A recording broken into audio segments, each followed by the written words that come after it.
గారికి మరి జూబ్లీహిల్స్ కాన్స్టిట్యున్సీలో 7 డివిజన్లు ఈ పరిస్థితి బైపోల్ ఎలక్షన్ వస్తుందని బై ఎలక్షన్ వస్తుందని మేము ఎప్పుడు కలలో కూడా ఊహించుకోలే.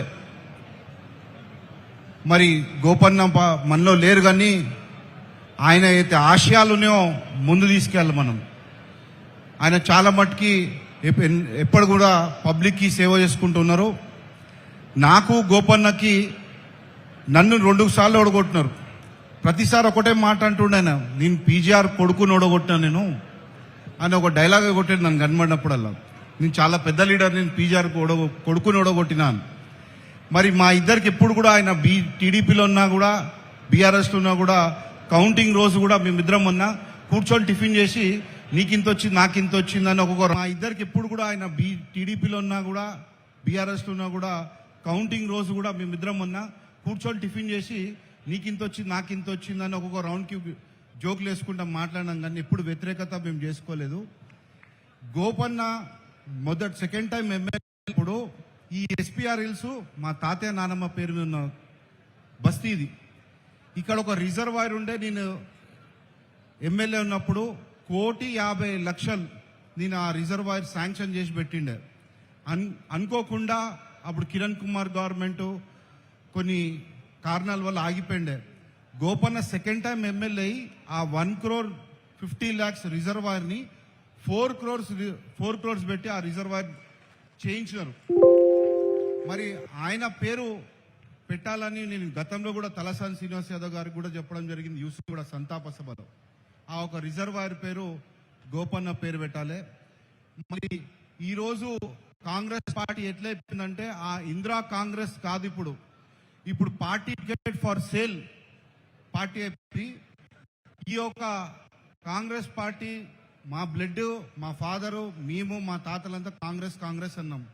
కానీ మాతోటే ఎంత ఇస్తావు అని చెప్పి మమ్మల్ని ఆ టికెట్ అమ్మకం పెడితే మనసు బాధ అనిపిస్తే ఆ రోజు ఈ కుటుంబం నాకు అందండలు నిలబడి రాజకీయ భవిష్యత్తు ఇంకా చాలా ఉంది, కలిసి మనం 10 సంవత్సరాలు ముందుకెళ్దామని రామన్న చెప్పడం జరిగింది. అదేవిధంగా సేవ చేయడానికి ముందుకు వచ్చిన ఒకవేళ గోపన్న ఉంటే వచ్చే డీలిమిటేషన్లో లేకపోతే గోపన్న కన్విన్స్ చేసో నేను ఎమ్మెల్యే అవుతుండే అన్నా.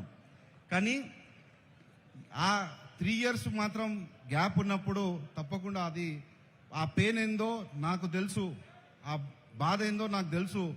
కుటుంబాల్లో చనిపోతే ఎందరు మంది మన మీద కన్నేస్తారని ఫస్ట్ మనిషి నేనే.